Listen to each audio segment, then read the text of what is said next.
One of the most common questions that I get from everyone who's trying to reconcile with an ex-partner is, should I reach out or not? I think a lot of people want a very simple answer, and a lot of people get frustrated because they want a clear yes or no. The truth is that the answer is more complex, but it's important to understand all of the factors that go into making the decision to reach out to your ex-partner or not in order to make sure that it is effective. So in this video, I'm going to break down all of the questions you need to ask yourself before you consider reaching out to your ex-partner.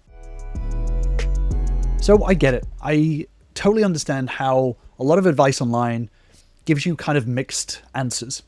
You should reach out, you should say this, you shouldn't reach out, do no contact, do low contact, do full contact. They can feel like there's an overwhelming amount of information and it's impossible to figure out exactly what to do.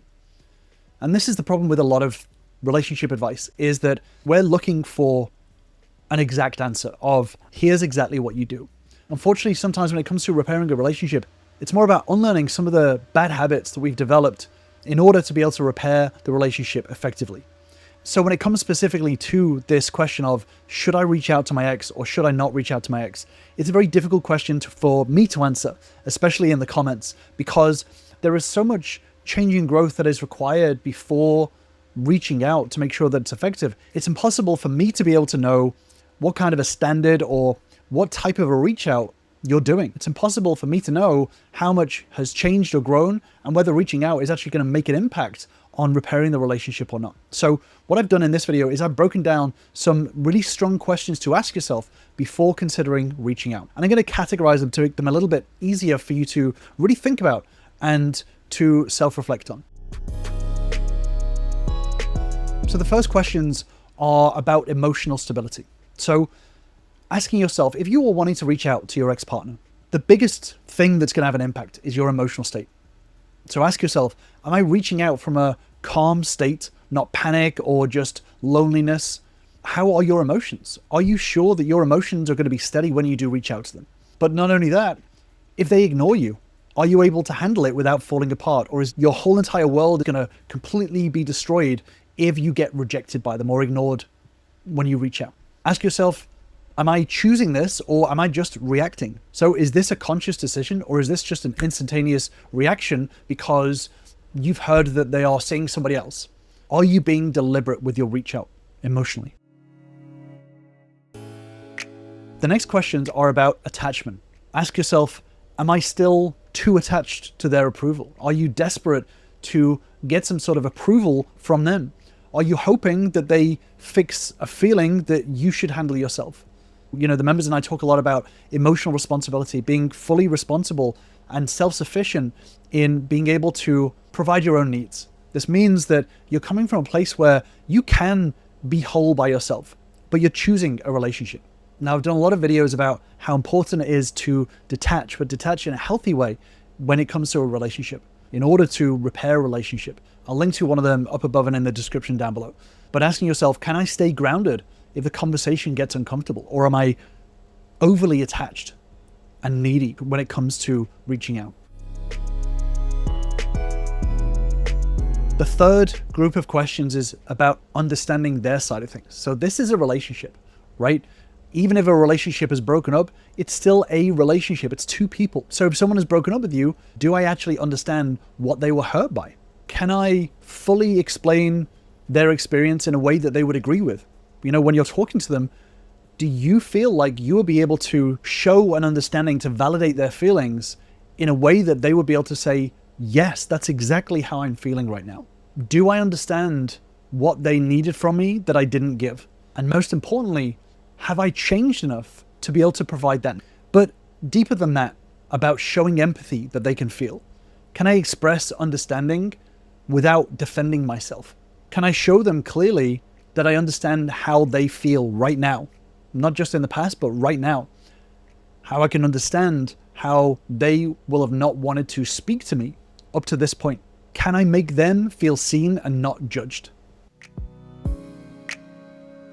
But then there's questions about your own communication skill level. You know, before reaching out, a lot of people think that they just need to reach out and randomly say, hey, let's get back together. And then when their partner says no, then the conversation just falls apart because they had this planned script inside their head. But communication skills are absolutely fundamental to any relationship. Learning deeply, practicing, and being able to level up your own communication skills is going to be really, really important. So ask yourself, can I say what I want directly without hinting or being vague or pushing? Am I able to clearly validate their emotions without trying to win the moment? Do I have a very high level of execution of conversational skills so that no matter which way the conversation goes, I'm able to still be strong in my intent, but be able to lead the conversation to a point that is effective? Do I know how to take responsibility without overdoing it? But then there's also questions about your ability to handle rejection. So before you reach out, asking yourself, can I maturely handle a conversation of rejection instead of bargaining or negotiating or getting defensive? Am I able to do that? But not only that, if there's negative feedback provided, do I have a plan and a process to be able to take that on board and still use that as fuel for my growth? Then there's also questions about self-control. Am I truly able to avoid pushing and chasing or over-explaining my own feelings if I feel like my partner doesn't understand? Have I actually changed the patterns that cause problems? You know, a lot of people don't even recognize the pattern that led to a breakup. So ask yourself, what is the pattern that led to the breakup? And what is my part of that?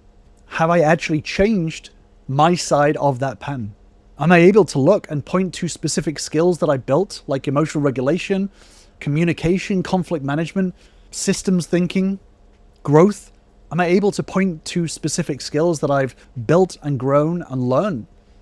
Not to be able to show off, but am I sure that I have grown in the right ways? And then asking yourself, would they see real improvement or would they see the same habits? Have I built the skill to be able to overcome expectancy bias? And for those of you who don't know, expectancy bias is one of the most important relationship repair concepts. Expectancy bias is when your partner sees you as the same person that you always were, even when you've changed. Do you have the skills and understanding to be able to overcome expectancy bias in the long term, rather than get defensive in the short term? So hopefully up to this point, you can see how asking these questions before reaching out are going to be really important so you can judge whether you're reaching out in an effective way or in a way that's going to cause more damage.